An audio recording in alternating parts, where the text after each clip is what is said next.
ಇಂದು ಕಟಕ ರಾಶಿಯ ವಿಚಾರ ತಿಳಿಯೋಣ. ಓಂ ಐಂ ಹೀಂ ಶ್ರೀಂ ಶ್ರೀಮಾತ್ರೇ ನಮಃ. ಕಟಕ ರಾಶಿಯ ಯುಗಾದಿ ಭವಿಷ್ಯವನ್ನು ತಿಳಿದುಕೊಳ್ಳೋಣ. ಕಟಕ ಅಂದರೆ ಏಡಿ ಅಂತ ಅರ್ಥ. ಕಟಕದಲ್ಲಿ ಪುನರ್ವಸು 4ನೇ ಪಾದ, ಪುಷ್ಯ 4 ಪಾದಗಳು, ಆಶ್ಲೇಷ 4 ಪಾದಗಳು, ಒಟ್ಟು 9 ಪಾದಗಳುಳ್ಳ 3 ನಕ್ಷತ್ರಗಳು ಕಾಣಿಸುತ್ತೆ. ಅವೆಲ್ಲ ಸೇರಿ ಏಡಿ ಥರ ಕಾಣಿಸುತ್ತೆ ಆಕಾಶದಲ್ಲಿ. ಕರ್ಕಾಟಕ ಅನ್ನೋ ಶಬ್ದಕ್ಕೆ ಕರ್ಕವದಟ ಶೀತಿ ಕರ್ಕಾಟಕ ಅಂತ ಅಂದರೆ ಕರ್ಕದಂತೆ ಸುತ್ತುವರಿಯುವುದು ಅಂತ. ಅಂದರೆ ನೀರಿನಲ್ಲಿರ್ತಕ್ಕಂತಹ ಕರ್ಕ ಅಂದರೆ ಏಡಿ, ಮಾತೃವಿನ ರಕ್ತಮಯವಾದ ಉದರದಲ್ಲಿ ಈ ಗರ್ಭಕೋಶ ಇದೆಯಲ್ಲ, ಅಲ್ಲಿ ಏಡಿ ತನ್ನ ಉದ್ದವಾದ ಕೊಂಡಿಗಳಿಂದ ತನ್ನ ಸುತ್ತ ಇರತಕ್ಕಂತಹ ಪದಾರ್ಥಗಳನ್ನು ಹಿಡಿದುಕೊಳ್ಳೋ ಹಾಗೆ ಮಾತೃದೇಹದಲ್ಲಿರ್ತಕ್ಕಂತಹ ಗರ್ಭಕೋಶ ಶಿಶುವನ್ನು ಆವರಿಸಿ ಜನನವಾಗುವವರೆಗೂ ಹಿಡಿದುಕೊಂಡಿರ್ತಕ್ಕಂಥದ್ದು ಅಂತ. ನೋಡಿ ಎಷ್ಟು ಚೆನ್ನಾಗಿದೆ ಅದು ಕರ್ಕಾಟಕಕ್ಕೆ ಮೀನಿಂಗು.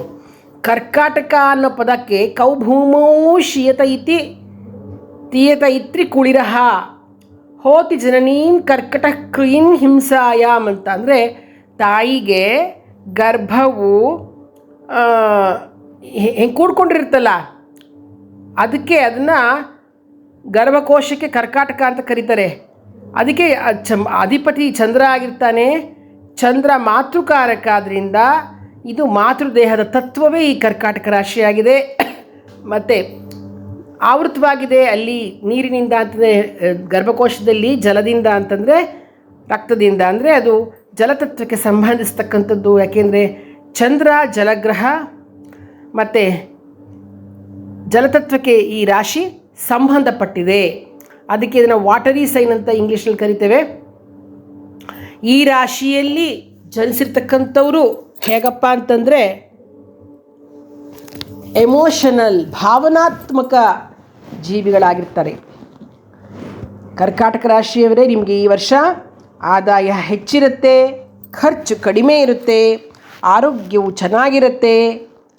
ನೋಡಿ, ನಿಮಗೆ ಮಿಥುನದಲ್ಲಿ ಕಟಕದಲ್ಲಿ ಗುರು ಸಂಚಾರ ಮಾಡಿದಾಗ ಹೆಚ್ಚು ಶುಭ ಫಲಗಳನ್ನು ನಿಮಗೆ ಕಾಣಲ್ಲ. ಏಕೆಂದರೆ ಆವಾಗ ನಿಮಗೆ ಸ್ಥಳ ಬದಲಾವಣೆ ಆಗ್ತಕ್ಕಂಥದ್ದು, ಪ್ರಯಾಣದಲ್ಲಿ ಅಡಚಣೆ ಆಗ್ತಕ್ಕಂಥದ್ದು, ಮನಸ್ಸಿಗೆ ಚಿಂತೆ, ವೃಥಾ ಧನವ್ಯಯ, ಸ್ನೇಹಿತರಿಂದ ಮೋಸ, ಕೈ ಹಾಕಿದ ಕೆಲಸ ಕಾರ್ಯಗಳಲ್ಲಿ ವಿಘ್ನ, ಕೃಷಿಯಲ್ಲಿ ಅಲ್ಪ ಫಲವನ್ನು ನೀವು ಕಾಣ್ತೀರ. ಅದೇ ಗುರು ಸಿಂಹರಾಶಿಯಲ್ಲಿ ಸಂಚಾರ ಮಾಡ್ತಿರ್ಬೇಕಾದ್ರೆ ನಿಮಗೆ ತುಂಬ ಒಳ್ಳೆಯ ಫಲಗಳು ಉಂಟಾಗುತ್ತೆ. ವ್ಯಾಪಾರ ವ್ಯವಹಾರಗಳಲ್ಲಿ ಧನಲಾಭ ಆಗುತ್ತೆ, ಬಂಧು ಮಿತ್ರರಿಂದ ಸಹಾಯ ದೊರೆಯುತ್ತೆ, ವಸ್ತ್ರಾಭರಣವನ್ನು ಕೊಳ್ತೀರಾ. ಶನಿ ಮೀನರಾಶಿಯಲ್ಲಿ ಸಂಚರಿಸ್ತಕ್ಕಂತಹ ಕಾಲದಲ್ಲಿ ಕುಟುಂಬದಲ್ಲಿ ಅನಾರೋಗ್ಯ, ಸರಕಾರಿ ಸಂಬಂಧ ವ್ಯವಹಾರಗಳಲ್ಲಿ ಸೋಲು, ಆರ್ಥಿಕ ಪರಿಸ್ಥಿತಿಯಿಂದಾಗಿ ಋಣಬಾಧೆ, ವ್ಯಾಪಾರದಲ್ಲಿ ನಷ್ಟ ಮುಂತಾದ ಫಲಗಳು ಸಂಭವಿಸ್ಬೋದು. ಆದ್ದರಿಂದ ನೀವು ಪ್ರತಿನಿತ್ಯ ಹನುಮಾನ್ ಚಾಲೀಸ ಪಠಿಸ್ತಕ್ಕಂಥದ್ದು ತುಂಬ ಒಳ್ಳೆಯದು.